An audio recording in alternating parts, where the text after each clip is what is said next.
Well, hello. It's nice to see you again. Likewise. I want to talk first. I want to ask you first about fear itself.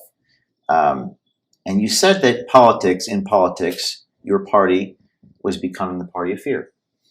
So let's talk about that.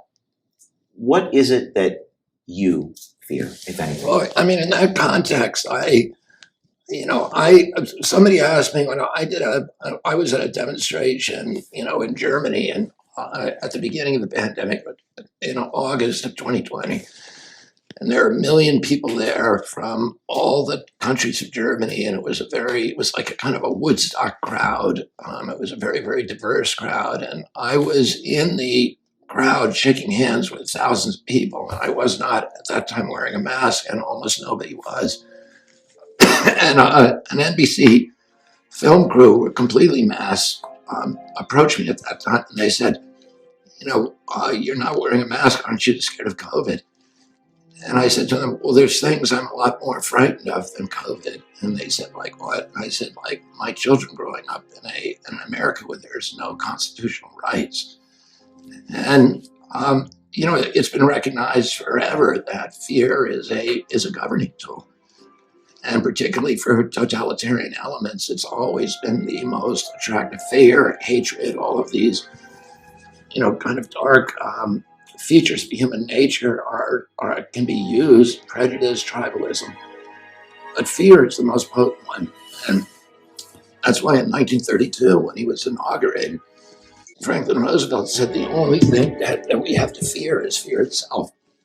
And the reason he said that was because at that moment in history, the global depression, this was long before World War II, the global depression was crumbling financial systems and societies across the world. And in Europe, there were fascist regimes that were using fear to abolish constitutional and civil rights. So you had in Spain and Germany and Italy, you had the rise of corporatism and fascism, and in Eastern Europe, you had left-wing totalitarian regimes also using fear. And in our country, people completely at that point lost faith in our economic system. They were putting their money in their mattresses. About a third of Americans felt that the only hope was a communist regime, and about a third were turning toward fascism or following, Father Coughlin or Huey Long, which were urging kind of totalitarian solutions.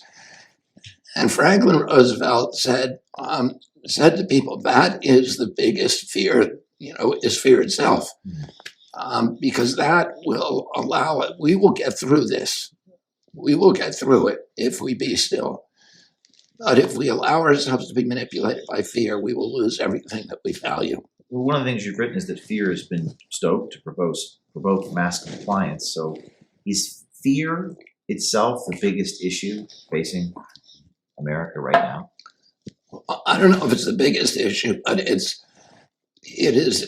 has become weaponized by elements within the technocracy and in the kind of corporate kleptocracy to engineer compliance of Americans with things that most people would not put up with under normal circumstances. The censorship, we all know that it's wrong, that there's never been a time in history when the good guys have been the ones who are censoring people.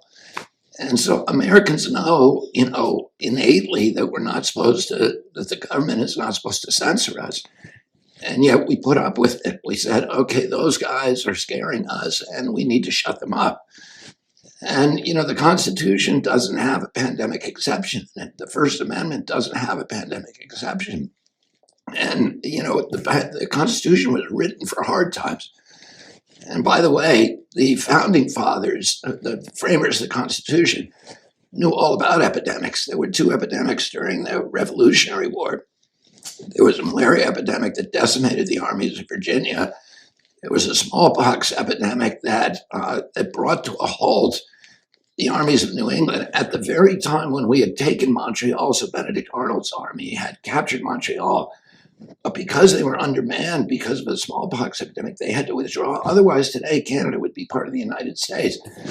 And everybody knew that. The framers of the Constitution knew, what had happened, that these illnesses had really injured the American war effort. And then between the end of the Revolution and the ratification of the Bill of Rights, which is about a 9-year period, there were epidemics in every city in our country that killed tens of thousands of people. There were smallpox epidemics, cholera epidemics in Philadelphia, Boston, New York, and cholera epidemics that took tens of thousands of lives.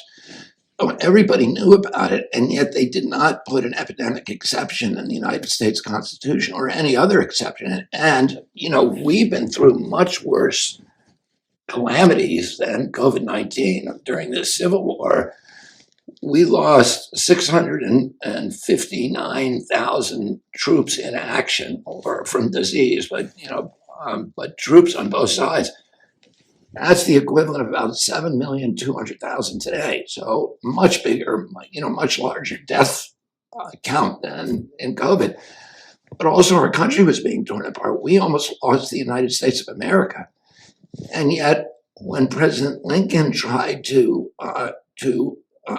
suspend habeas corpus, the constitutional right, the court said you can't do that. And he was doing it for good reason. There were people in the cities who were Confederate sympathizers who were saying and doing bad things and inciting riots that threatened our country, that posed an existential threat to America. And Lincoln was trying to address that issue by silencing those people with habeas corpus, by locking them up. And the court said, you can't do it. It doesn't matter what the calamity is. The Constitution has to survive through every calamity. So, but if you manipulate people's fear, Americans know these things. But if you manipulate them with fear, people will retreat and will choose a high percentage of people will choose security over, constitutional rights. My experience is that most people are very afraid. That's what people talk to me about. And they sort of look to some things that we've done with bewilderment and wonder. So what made you the way that you are, such that you're not looking at it the same way that so many other people in your position would? Did something happen to you? Was it a accumulation of your life experiences? Was there an event that brought you to the place that you are, where you're not approaching these things from a position of fear? I don't know what it is. I just, I have I think a lot, it's just probably the accumulation of my experience, which dictates that worldview, starting from when I was a little kid, where my father told me, a couple of weeks before he died, when I talked to him, he was talking about government officials, and he said to me, people in authority lie. And he said it, with kind of a sadness in his voice, but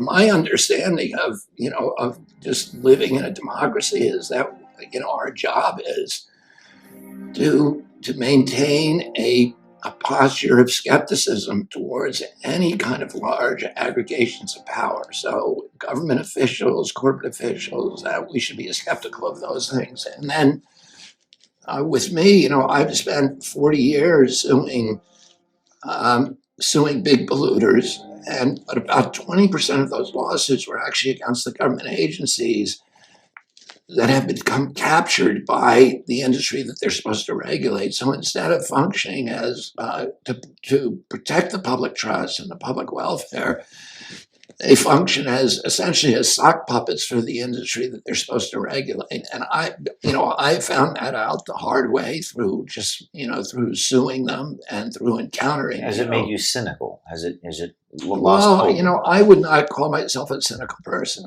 I'm skeptical. I'm not going to take anything on faith. I'm always going to question things and say, is that really true? If you tell me something, I'm going to say, I want evidence-based I want evidence-based medicine, and I just want evidence-based world. I don't. Well, your know. father said, he said, the people in authority lie. Has Yeah. it gotten worse? Or has it always been this I bad? don't think probably human nature has gotten worse, but I think the institutions of our democracy have declined, have eroded. And that includes not only the institutions of government, the regulatory agencies, and the White House and Congress, but also the press, which is a critical institution. And when did that start happening, or was it linear? Was there an event? No, I think, what I really saw, the decline in the public agencies like the environmental agencies and the public health agencies really began around 1980. And if you remember, Earth Day happened in 1970. 20 million people came out onto the street, the biggest public demonstration in American history, demanding that our politicians, Republicans and Democrats, return to the American people these ancient environmental rights. Before Earth Day, the year before Earth Day, the peregrine falcon went extinct in the east. The Adams peregrine, the most spectacular predatory bird, Lake Erie was declared dead. We had, fires.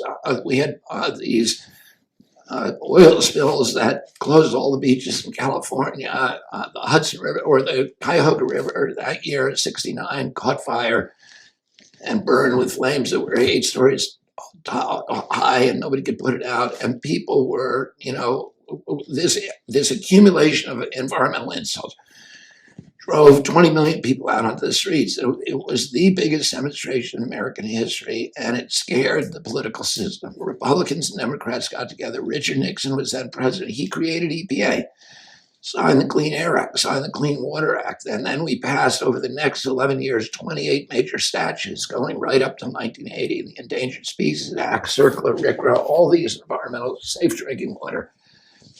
And industry was kind of caught off guard. And those statutes were costing them a lot of money. And industry began mobilizing in the late 70s. And by the early 80s, they were in a counterattack mode. And they understood that they needed to get a hold of these regulatory agencies and make them industry friendly.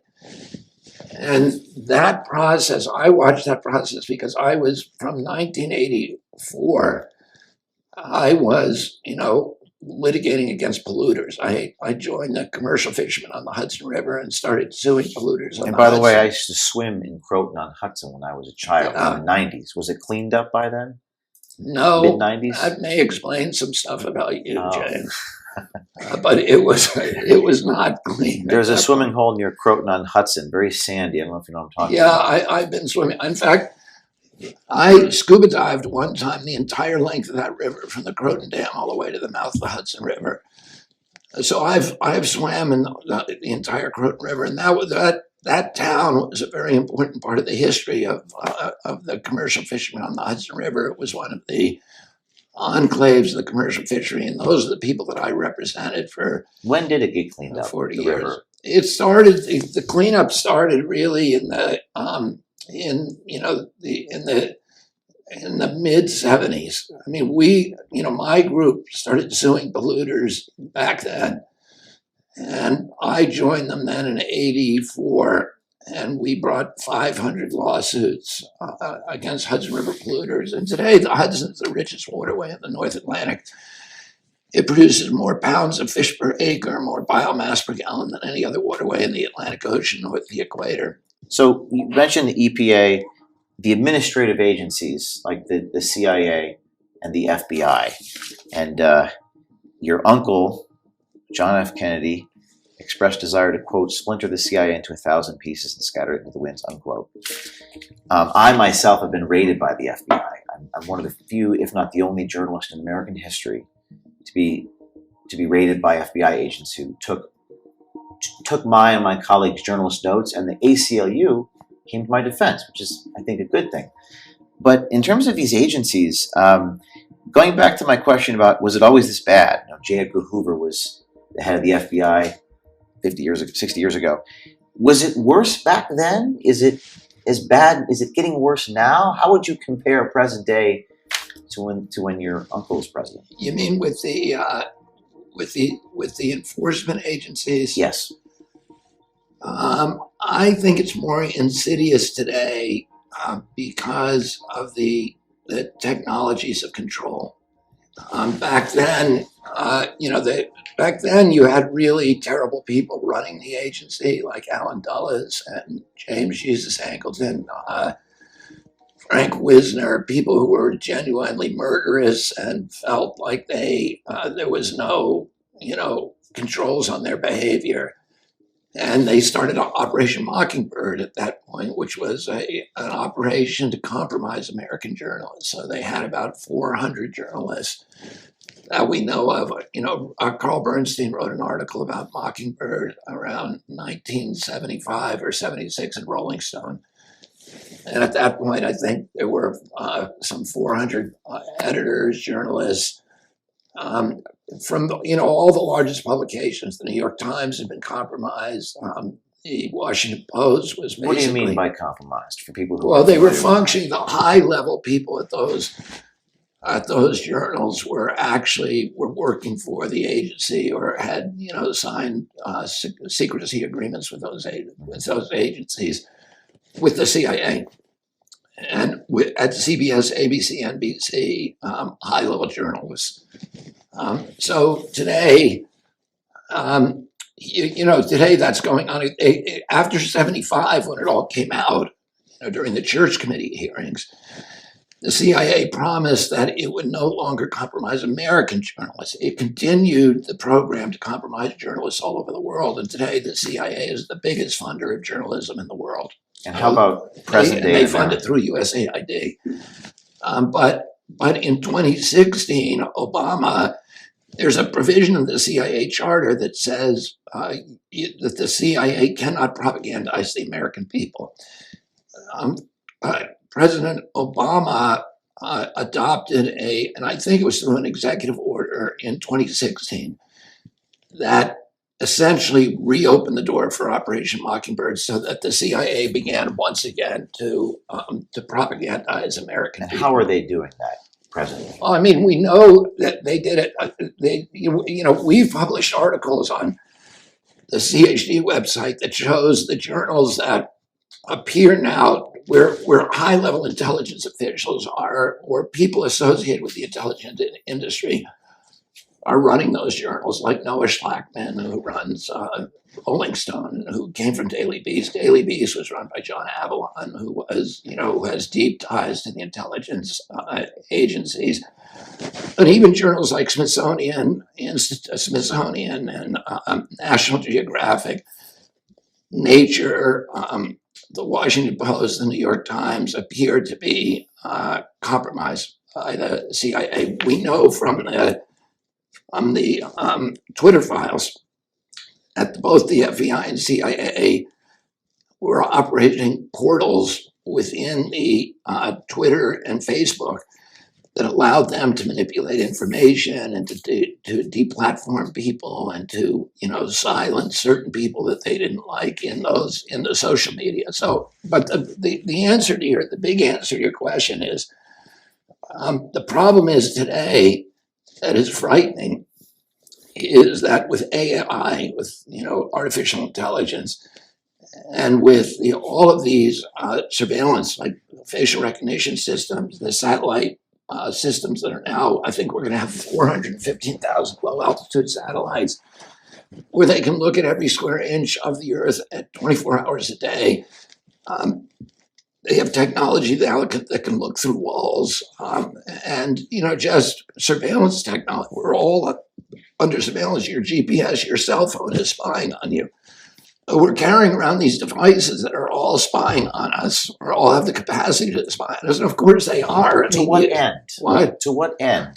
Well, I mean, the thing that's financing most of this is our commercial and mercantile interests. So you start talking, I mean, I'm sure you've had this experience where you say, I need a better mattress. I can't sleep at night. And then 20 minutes later, you get this, a bunch of mattress ads on your cell phone. Well, they're listening to you. But and that's kind of innocuous and actually convenient that they're listening to you and then putting up, So the solutions to your regulatory problem. capture, But the government also is listening to you.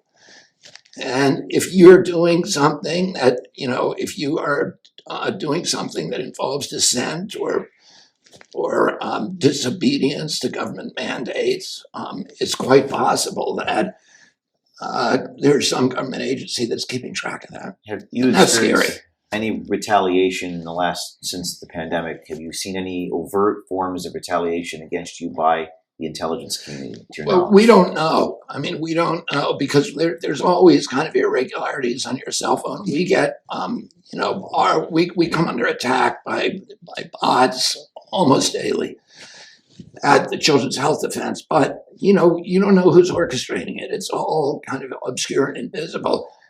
But here's what we do know is that the British intelligence agency, MI5, said publicly that they are treating people who are vaccine dissidents as terrorists. So they're going to MI5 made an announcement that they were going to release their cyber warfare techniques that were designed for controlling terrorism on people who were what they called anti-vax in foreign countries. Now, the CIA technically is not supposed to be spying on Americans in America.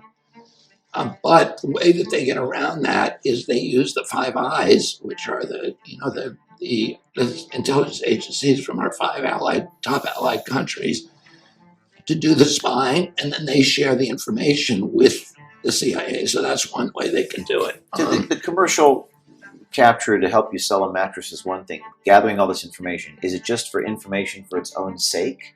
Who are these people beholden to? What is their ultimate MO?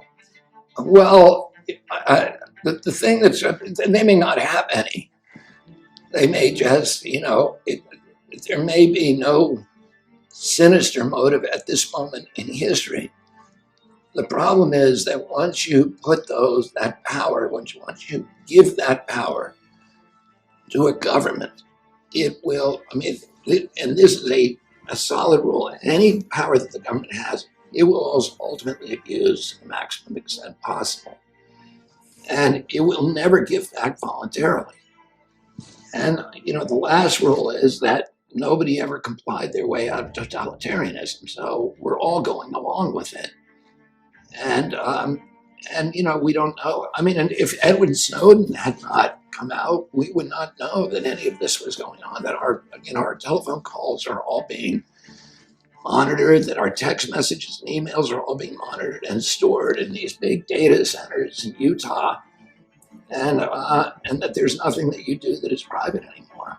And until that moment, Americans assumed that the government was not spying on them. So now the question is, they may not be doing anything bad with it now, but if at any moment that could change. Well, there's probably more Ed Snowdens out there. I think that you also said that 90% of the people in these agencies are likely good people. I've said something similar. Probably most of the people are good people, but they're stuck in the system. You also said that in the 3 years since the pandemic, well, you write in the book that I reread this past week about Anthony Fauci, you said that Americans have had this naive idealism that makes them reluctant to believe that their government's COVID policies were grotesquely ill-conceived. I feel like people are waking up. That's from my position. Do you think people are becoming less naive since the pandemic, that they're being shaken awake? I think there's more skepticism particularly about the medical agencies, the public health agencies. That CDC lost a lot of credibility, which is good because CDC doesn't deserve the credibility at this point. People should be skeptical, and we need to be skeptical to protect ourselves and our children. It's bad overall because, we really should be strengthening democratic institutions and strengthening public faith in democratic institutions. But the way you do that is by making those institutions trustworthy, not by lying to people. So, and until that happens, it's good for people to exercise skepticism and mistrust. When I reread the Fauci book, I couldn't understand how a man like that was so effective. it doesn't strike me as a particularly charismatic guy. Maybe he's charismatic behind it. But where does he get the source of so much power and Fauci Listen, resiliently going through all those things? there's so many famous scientists at CDC, like William Thompson, at NIH, like Bernice Eddy, one of the most famous scientists, female scientists in American history, who discovered that there was a carcinogenic virus in the polio vaccines, a virus called SV40, simian virus 40. That was given to 100 million American kids of our generation, my generation, which now has 10 times the soft cancer rate of the previous generation. So we were given and she exposed it. And she was punished by that and essentially forced out of the agency. It's really a national scandal what happened to her. John Anthony Morris, the same thing with him. He revealed problems with the flu vaccine and he was driven out of the agency. There are and they, the locks are changed on their doors.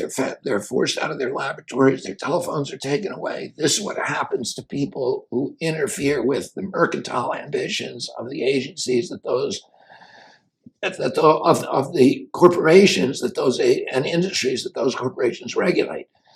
I mean, those agencies regulate. So if you do something that offends the pharmaceutical industry or interferes with its profit taking, you're going to be punished in those agencies. Conversely, the individuals who are reliably in the tank with the industry, who are carrying water for them, people like Anthony Fauci, are people who rise inexorably to the top and then remain there for generations. So, here you have a public official who's been there for 50 years, the highest paid official in the United States government, much higher paid than the president of the United States. And he's there for one reason, because he knows how to serve agency ambition. He's taken that agency that was the gold standard for scientific research and essentially abandoned the mission of trying to figure out why are Americans so sick, and adopted instead a new mission, which is to develop, to be an incubator for pharmaceutical drugs for the agency. And when it develops those drugs at NIH and then farms them out to a pharma company, it gets to collect royalties. So NIH is collecting billions of dollars on the Moderna vaccine, which they developed. And people who work for Tony Fauci, 4 to 6 individuals who work for him, have march-in rights for those patents so that they will collect now $150,000 a year for life. And their children and heirs will collect that money as long as that vaccine is being sold. Oh, you have an agency where that has these commercial, benefits that have overwhelmed their regulatory functions. And if you're going to get $150,000 a year for life, and you're the regulator, do you think you're really going to be regulating, or are you going to be promoting? They are promoters of pharmaceutical drugs. They're not regulators anymore. We saw that with a story we did on a guy named Christopher Cole, who was an FDA official, who said precisely that. And the media is supposed to be skeptical. I don't remember as a child, I grew up in the 90s, I don't remember if I saw it on television, but maybe you could tell me when it started with networks go to commercial break and it says, brought to you by Pfizer. Has that been happening for decades? No, well, a big change happened, James, in 1997, when FDA changed its policy and allowed direct-to-consumer advertising by pharmaceutical companies on TV. That was not allowed before. There are only 2 countries in the world that allowed direct-to-consumer advertising on TV by pharmaceutical companies. That's New Zealand and the United States, and it's one of the reasons we take 3 to 4 times the pharmaceutical drugs as any other nation. We take Americans on average are taking 4 pharmaceutical drugs, and Europeans are taking 1 or none.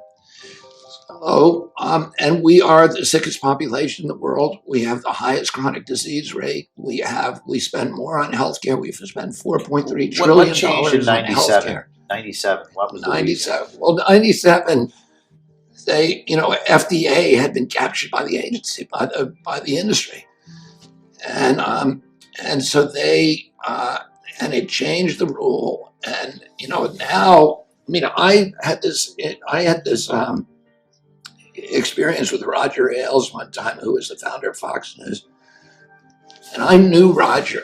When I was 19 years old, I had this odd relationship with him, where I spent 3 months in a tent with him in Africa. And he had just come off the Nixon campaign and the Merv Griffin show. He was a producer at that time. It was before he started Fox News.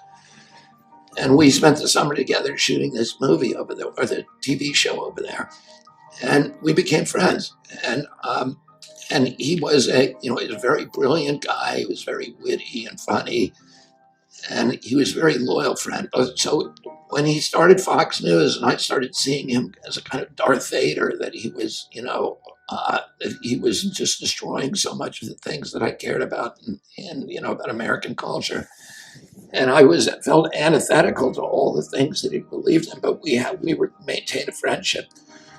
And he would put me on. I was the only environmentalist who was going on Fox News regularly. So he would make Sean Hannity put me on, and Neil Cavuto and Bill O'Reilly. And I was on Fox News all the time talking to their audience about environmental issues. And I went in 2014. Roger had a family member who had been vaccine injured. And and at that point, I was working on a documentary. We co-produced a documentary about the links between vaccination and neurological injuries. And he watched it along with several other executives there. And I said, "Can you help me? Can I go on the air and promote this?" And he brought me into his office and he said, "I can't do this for you." And he said, "This is like a red line for us." And he said, on average, 75% of the advertising revenues and the nightly news come from pharmaceutical companies. He said, on average, there's 22 advertising slots on the nightly news, and 17 of those are pharmaceutical companies. And he said, if one of my hosts, like Cavuto or Sean, allowed you on to talk about this issue, I would have to fire them. And if I didn't, I would get a call from Rupert Murdoch within 10 minutes. So that kind of opened my eyes about, the impossibility. Then I had many, many other experiences like that, where TV hosts would do. Jake Tapper I did in 2005 a Rolling Stone piece on mercury and vaccines, and Jake Tapper worked with me for 3 weeks shooting an exclusive documentary on this secret meeting that between CDC and all the pharmaceutical agency, or the pharmaceutical producers and WHO, where they had done their own studies that showed that vaccines were causing the autism epidemic, and they had a meeting to try to hide it from the American people. It was called the Simpsonwood Conference, and I did an article, prize-winning article in Rolling Stone.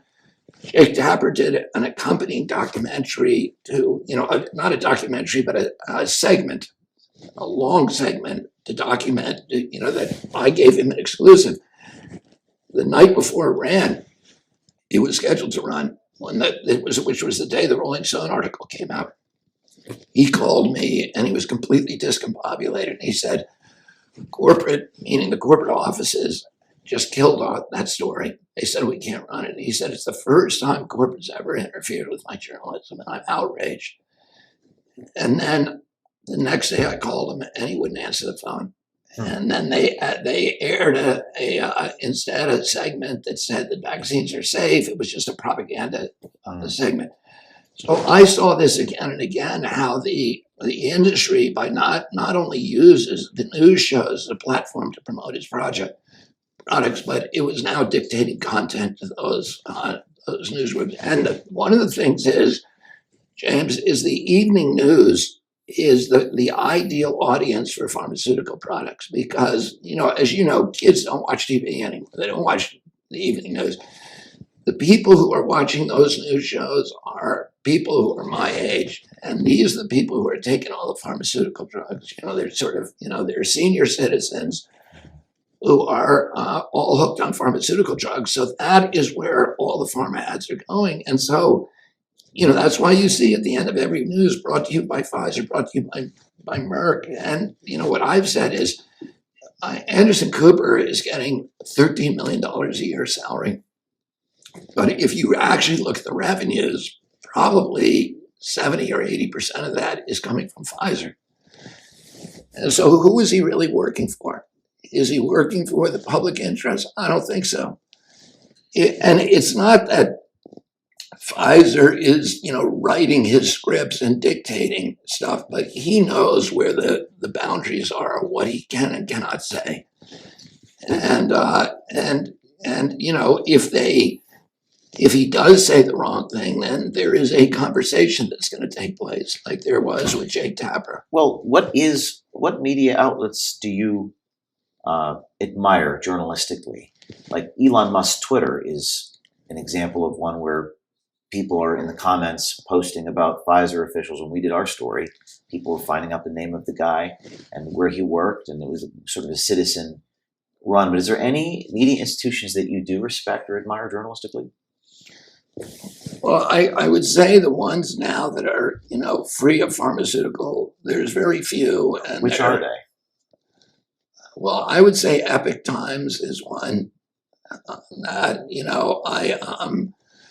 and by the way, I'm skeptical about any news source, so I double check everything. Where do you get your news? I get it from a lot of different sources, and I'm on a lot of different listservs, and I read the scientific journals, and I read critical assessments of those journals, and so I'm on my cell phone for a couple of hours a day. So you have to read between the lines. Yeah, I read between the lines, but I'm used to that because my job is about reading science critically. I sue people. I sue all my lawsuits. Almost without exception, involve scientific controversies. So when I sue Monsanto, there's a bunch of peer-reviewed publications that say that glyphosate, which is in the Roundup, causes kidney cancer and non-Hodgkin's lymphoma. And then there are some studies on the other side that say, oh, we didn't find it. And when we went to court against Monsanto, I tried 3 cases against them. They had the top scientists in the world from Stanford, from Yale, from Harvard, coming in and saying glyphosate is safe, Roundup is safe. And then we had our own scientists from Harvard, Stanford, and Yale saying, no, it isn't. So that's why, when somebody says to me, trust the experts, I'm like, which expert? Because there's always experts on both sides. And, that's not science. And what the experts say is not science. What Tony Fauci says is not science. The CDC says is not science. Science is what you read in PubMed, in peer-reviewed publications, and even that you have to read critically because those guys, a lot of them are on the tape too. Debbie Bernal was one of 2 Pfizer officials that came to me, and she went public in March with me on stage. And she communicated to me just how scared she was. There were vans outside of her home. She was terrified. Are you, going back to the fear issue, do you ever get scared that these government agencies, these pharmaceutical companies are going to try to physically harm you or the people that you care about? I don't get scared about it, and I don't worry about it, but I know I'm aware of it. I'm aware of that danger. But I'm not going to worry about that stuff. And I feel like, this is my country, and I have a kind of a duty to fight that kind of stuff. There was a generation in this country in 1776 that put their lives on the line. A lot of them died and put their fortunes on the line and their property and their reputations, their livelihood, in order to give us the constitutional rights that we now take for granted. And in 1 year, we saw so many of those constitutional rights just eviscerated. And we have to be willing to make the same kind of sacrifices they do. There's a lot worse things to me than dying, and one of those is having my kids grow up in America where they do not have the constitutional rights that I grew up with. A lot of people expressed to me that we're past the point of no return, that there's sort of hopelessness. And we're so divided in this country. You talked about this in your speech. You're announcing the president. How do you stop that division? I mean, I think that the way that you bring people together is by telling the truth to people and just being frank. And, my father succeeded in doing that, by being just brutally honest with people and telling people things they didn't want to know. My father, when he ran for president, had almost no chance of winning. He was going against an elected president of his own party. He had all of the institutions of the Democratic Party against him. He had the labor unions against him. He had the big city mayors, all of who had been with him 4 years earlier in 1960 when he ran his brother's campaign. He had the liberal media against him, including the New York Times, the Village Voice. He had the liberal Democratic clubs. He had Hollywood was against him because they were all with McCarthy. And even the New Deal people who he had brought into office were now all working for LBJ. And nobody wanted him to run for president, but he did. So he ran for moral reasons because he could not support the war. And so he could not support LBJ. But it allowed him to tell the truth. It freed the hopelessness of his campaign, liberated him to tell the truth. And he kept telling people things they didn't want to hear. And then, the last day of his life, he won the South Dakota primary and the California primary, the most rural state in our country and the most urban state. And the people who lined the railroad tracks, when we took his body from New York to Washington, D.C., there was 2 million people on those tracks, and they were every color. It was a cross section of America. It was white, black. It was Catholics, priests, and rabbis, and nuns, and and military people and hippies. And so he was really able to unite the country by doing this experiment of just telling the truth to people. And I think, we need to do that, and we need to look for the values that we have in common rather than the issues that are driving us apart. You told Yahoo News a couple years ago that you went through a spiritual revolution. You said you struggle with addiction. Tell me what that revolution was. What do you mean when you say spiritual revolution? Well, I don't know if it was a revolution, that I call it a revolution. I had, like many people, a spiritual realignment. And that's really part of recovering from addiction. I mean, the whole 12-step program is based upon a sort of a structure for inducing a spiritual awakening or a spiritual realignment. Bill Wilson, who was the founder of AA, had a correspondence with Carl Jung, and Carl Jung had treated thousands and thousands of alcoholics and said they were hopeless, that they could not recover. And when he was asked, has it ever happened? He said, only in rare cases where there's a complete spiritual realignment. And that's the only way that you can recover from alcoholism, that you can live, that you can live a sober life. And so Bill Wilson, through a lot of,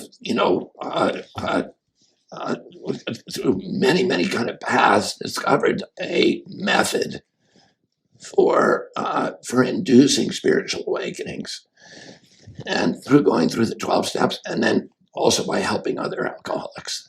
And how old were you when you? I got sober when I was 28. 28. Mm-hmm.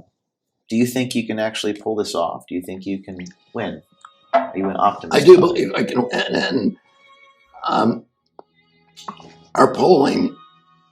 our internal polling shows, is very, very. What is it right now, as of this week? Well, our internal polling shows me beating Trump 8 points. I think because of my ability to attract independents and many Republicans, that I actually have probably a better chance of winning the election than any other Democratic candidate. And you would consider yourself an optimist, Yeah. a hopeful person. And, Yeah, I mean, I don't know if I consider myself an optimist, but I try not to go into too much optimism or pessimism. And, the way that I live my life is to not have expectations about the future. And I learned that, as an environmentalist, because when you're an environmentalist, if every victory that you have is temporary and every defeat you have is permanent, and you end up seeing a lot of stuff lost, which I did. You see places that were sacred and beautiful being destroyed. You see species disappearing. You just see things that are going wrong. So it's like this too shall pass, sort of. Well, a lot of environmentalists burn out because they get so crushed by these, and I just didn't want that to happen. So I said, I'm going to focus on my own conduct. And I really don't have any control over anything except for this little piece of real estate inside my own shoes. And God's in charge of the results, but I have to do my part, which is to get up every morning and say, reporting for duty, sir, and then going out to the front lines and fighting the battle. And if we win or lose, that's in God's hands, but I don't have expectations. So if we lose, I'm going to treat it the same way as we win. And that, if you don't have expectations, you don't get disappointed, and you can't be beaten, because no matter what happens, you're going to come back fighting. And that is what makes me relentless, because I don't have any expectation. No matter what they do to me, I'm going to get up and fight. Last question. When you become the president, if you become the president, you're now governing the administrative state. You're in charge of these agencies. What things will you do? What things can you control when you get into that position? I've spent 40 years studying these agencies. I have a PhD in how to unravel the corrupt corporate cultures that are dominating these agencies. When you litigate against the agency, you spend all your time thinking about how do they get this way? And who is it? There's so many good people who work here. Why are they working so dysfunctionally?